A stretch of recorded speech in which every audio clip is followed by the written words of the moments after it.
What's going on, y'all? Greg said it. Y'all, everybody finally got what they asked for. Like I said in the last video that I done, it's just a matter of time.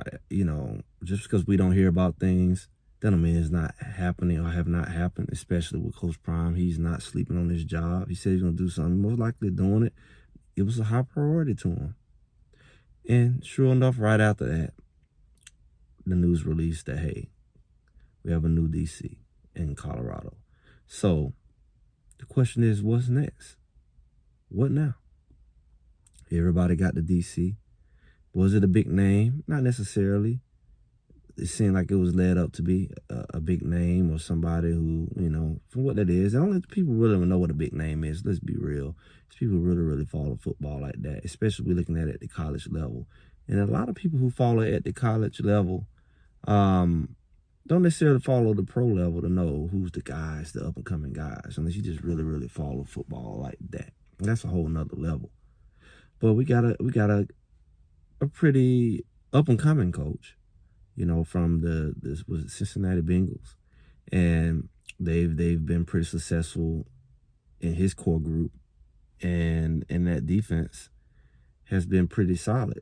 He's coached with some solid coaches before.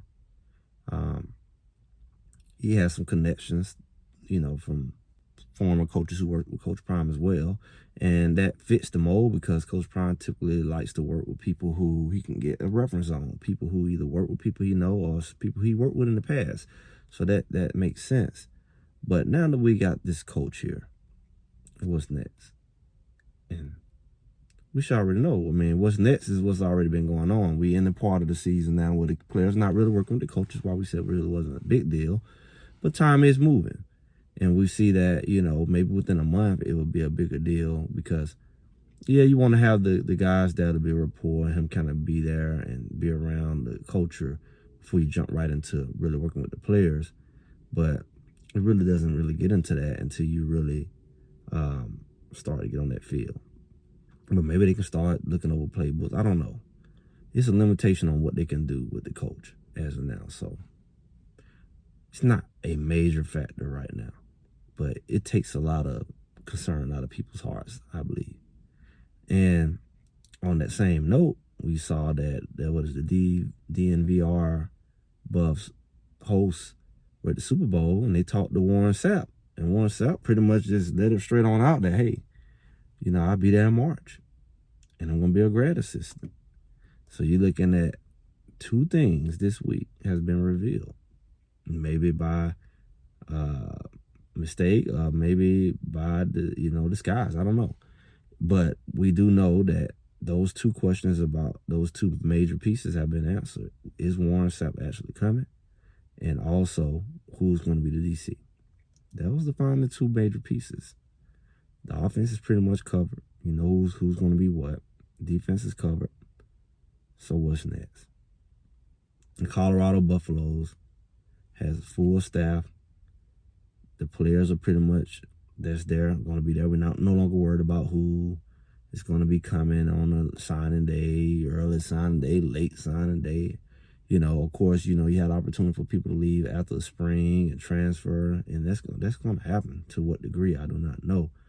But everything is pretty stable now. You know who the coaches are. You know who the players are. So now it's just a matter of working what you got. Everybody, like they've been doing, building relationships together, interacting, getting stronger, understanding the culture, and being ready to move forward. Nothing else to do. But I'm just glad that was accomplished this week, I would say.